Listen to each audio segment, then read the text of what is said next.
Live cup, first live cup. I'm going to try to make a cup of coffee with one hand. Wait, I don't need to do that. I think I can actually bring this in to have the, oh my Lanta. Can I do this? I can do this. Oh my gosh, this is going to be the best. Okay, so over the weekend I was in the mountains, and being in the mountains, some cool stuff happened. One, I got to relax and have a great time, a wonderful time, kind of resetting, so to speak. And with that, it was something that I found myself really needing. I needed that reset, I realized.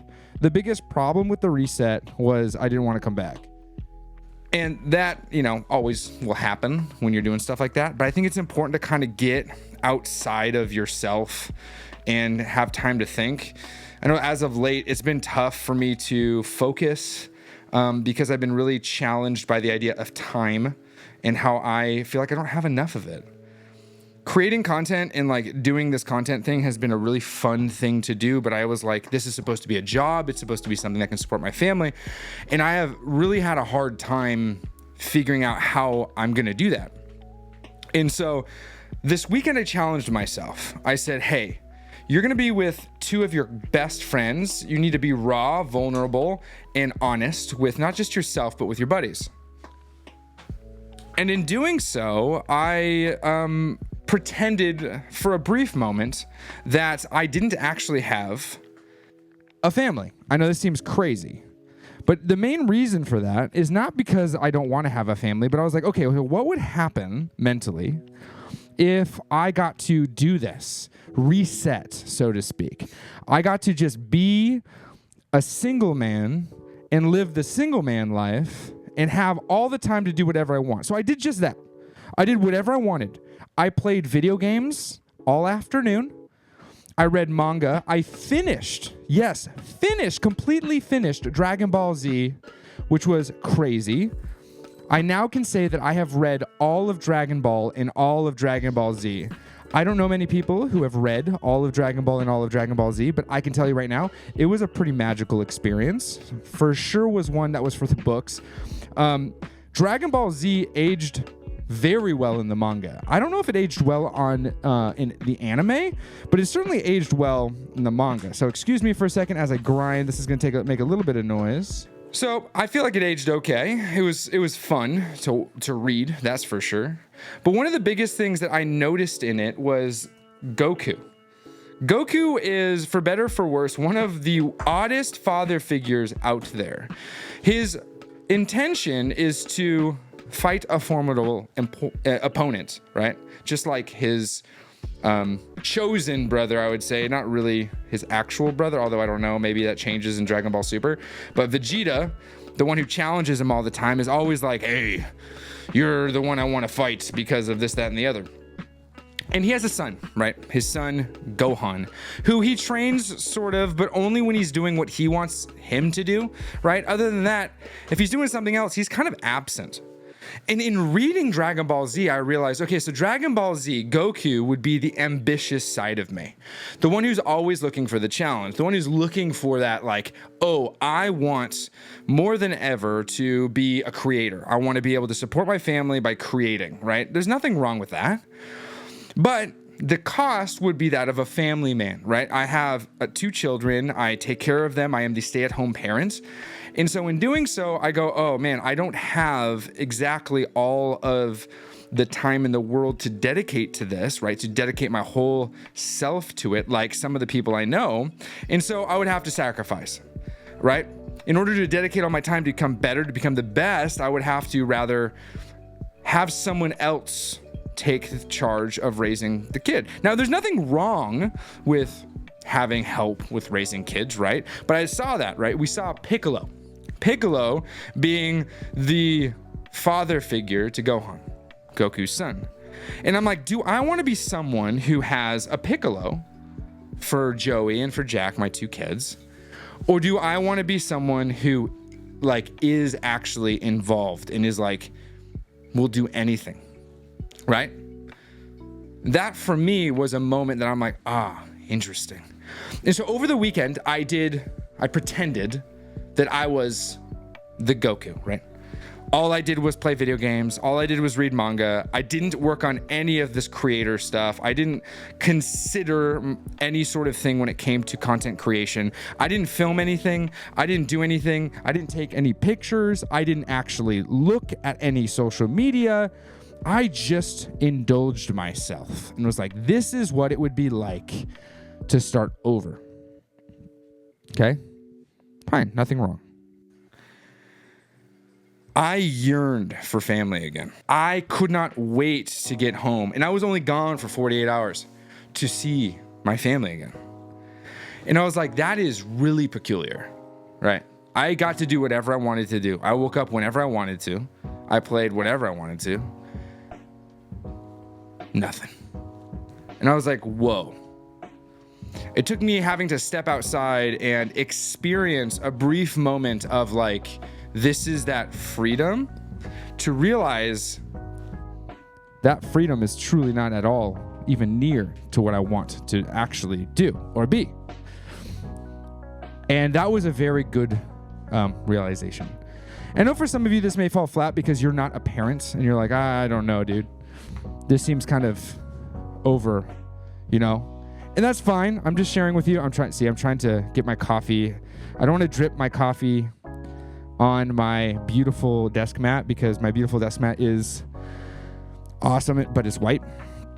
So I have to move everything kind of crazy. But the thing that I realized was you really don't know what you have until you don't have it. You know what I mean?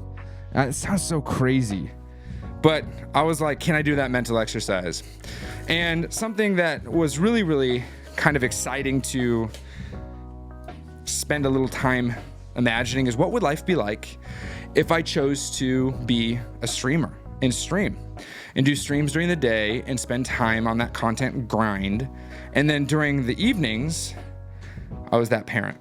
I was exactly what I wanted to be. And that is what it landed on.